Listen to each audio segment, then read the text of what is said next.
প্রতিদিন বিকেলবেলা একই রকম নাস্তা বাচ্চাদের দিচ্ছেন না তো? তাহলে এই নাস্তাটা একবার ট্রাই করে দেখতে পারেন। এটা বাইরে থেকে যেমন মুসমুসে, ভিতরটাও তেমন মুসমুসে।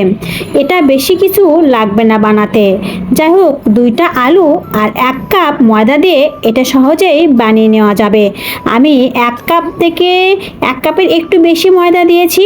তারপরে দিয়ে দিলাম একটু তেল, একটু লবণ, একটু চিনি দিয়ে সুন্দর করে ঠান্ডা জল দিয়ে আমি একটা ডো তৈরি করে নিলাম। ডোটা দেখতেই পাচ্ছেন 10 মিনিটের জন্য আমি রেস্টে রেখে দিলাম।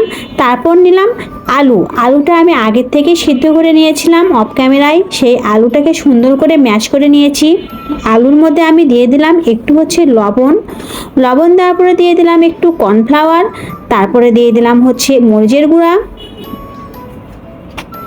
তারপর দিয়ে দিলাম ধনেপাতা দেওয়ার পরে আমি দিয়েছি একটু ম্যাগি মশলাটা আপনারা দেওয়ার চেষ্টা করবেন। ম্যাগি মশলা যদি না থাকে তাহলে আপনারা চাট মশলাটাও দিতে পারেন। যে কোনো মশলা দিলে, চাট মশলা বা ম্যাগি মশলা দিলে একটা সুন্দর ফ্লেভার উঠে আসবে। তারপরে সুন্দর করে এটাকে একসঙ্গে ম্যাশ করে নিতে হবে। আলুটা এমনভাবে মাখাতে হবে যেন আলুর মধ্যে কোনো দানা দানা না থাকে। যাই হোক, আমি আলুটা মেখে সুন্দর করে রেখেছি। তারপরে আমি চলে আসতাম রুটি বেলতে। আমি ওই যে ডোটা মেখেছিলাম ময়দার, সেখান থেকে একটা লেচি কেটে নিয়ে আমি রুটির মতো বেলে নিলাম। রুটিটা সুন্দর করে গোল বা লম্বা যেটাই ভাব করেন না কেন আপনারা একটা শেপ দিয়ে নেবেন। তারপরে আমি 2 সাইডে চাকুতে কেটে নিয়েছি লম্বা টাইপ করে। তারপরে দিয়ে আলুটা সুন্দর করে রুটির ওপর বিছিয়ে দিয়েছি। সুন্দরভাবে আলুটা দিতে হবে রুটির সঙ্গে মিশিয়ে উপর দিয়ে।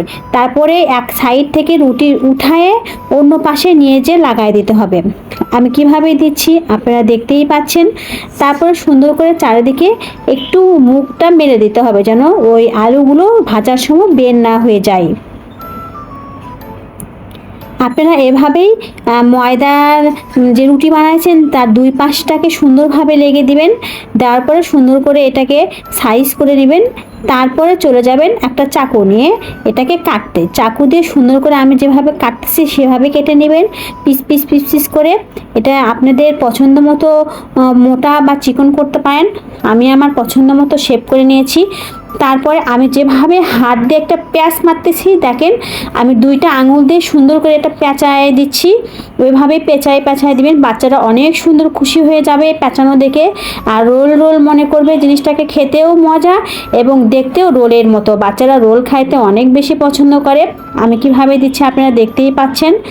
আর প্রত্যেকটা যে টুকরাগুলো আছে ময়দার, সেটা প্রত্যেকটা টুকরোগুলোকে সুন্দর করে এটা রুটির মতো মানে রোলের মতো করে একটা ভাব শেপ দিয়ে নিতে হবে। তারপরে দেখতে পাচ্ছেন আমি কিভাবে দিয়েছি। এগুলোকে সুন্দরভাবে শেপ দিয়ে নিয়ে আমার তো দেখেই মনে হচ্ছে অনেক সুন্দর এবং মনে হচ্ছে কাঁচায় উঠায় খাই। এতটা গন্ধটা বের হচ্ছিল ম্যাগি মশলা কি আর বলবো। যাই হোক, তারপর আমি চলে গেলাম ফ্রাই প্যান বসায়ে দিয়ে তেল দিয়ে দিলাম অনেকগুলো। তারপরে আমি আস্তে করে লো হিটে এটাকে ভেজে নিব। সবগুলোকে আমি অল্প করে আস্তে করে দিয়ে দিচ্ছি। তারপর আমি এটা লো হিটে ভেজে নিব। বেশি তাপ দেওয়া যাবে না, কারণ বেশি তাপ দিলে ভিতর থেকে এটা মুসমুসে হবে না। এই জন্য অল্প হিটেই এটাকে ভাজতে হবে। আপনারা দেখতেই পাচ্ছেন আমি কিভাবে ভাজতেছি। এটাকে সুন্দরভাবে অল্প হিটে ভেজে নেবেন এবং প্রথম দিকে কিছুক্ষণ উল্টানো পাল্টানো করা যাবে না, তাহলে ভেঙে যেতে পারে। যেহেতু লম্বা আছে ভিতর থেকে সব কিছু বেরিয়ে যেতে পারে। তারপর আমি সুন্দর করে এগুলোকে আস্তে এপিট ওপিট করে ভেজে নিয়েছি। এ পর্যায়ে আমি আপনাদেরকে একটু বলতে চাই, আমার ভিডিও যদি আপনাদের একটু ভালো লাগে থাকে লাইক কমেন্ট সাবস্ক্রাইব করে অবশ্যই পাশে থাকবেন এবং বেল আইকনটা দিয়ে যাবেন এবং আমার জন্য সবাই আশীর্বাদ করবেন। আমি সুন্দর করে এগুলোকে লাল করে ভেজে নিয়েছি। তারপর একটা ছেঁকনি দিয়ে, যেটাকে তেল ছেঁকে পড়ে যাবে, দিয়ে আমি সুন্দর করে এগুলোকে উঠায় নিচ্ছি। এতটা মুসমুসে হয়েছিল আমি আসলে আপনাদেরকে ভাষায় বোঝাতে পারবো না। আর অনেক মজা হয়েছিল। বাচ্চারা খেয়ে তো বললো, মা এটা আমাকে টিফিনে দিও। এটা টিফিনে দিলেও অনেক মজা লাগবে খাইতে। বাচ্চারা খুব মজা করে খাবে। এবং আপনারা যদি বাচ্চাদেরকে সকালবেলা ওটা না পারেন তাহলে এভাবে বিকেলবেলা করে ফ্রিজের মধ্যে রেখে দিলে বক্স করে তাহলে সকালবেলা উঠে জাস্ট একটু তেলের মধ্যে ভেজে নিয়ে এটা বাচ্চাদেরকে দেওয়া যাবে। তারপরে এটাকে আমি এত মজা হয়েছে, আমি এটা সসের সঙ্গে পরিবেশন করেছি। আপনারা চাইলে ধনিয়া পাতার চাটনি কিংবা পুদিনা পাতার চাটনি দিয়েও পরিবেশন করতে পারেন।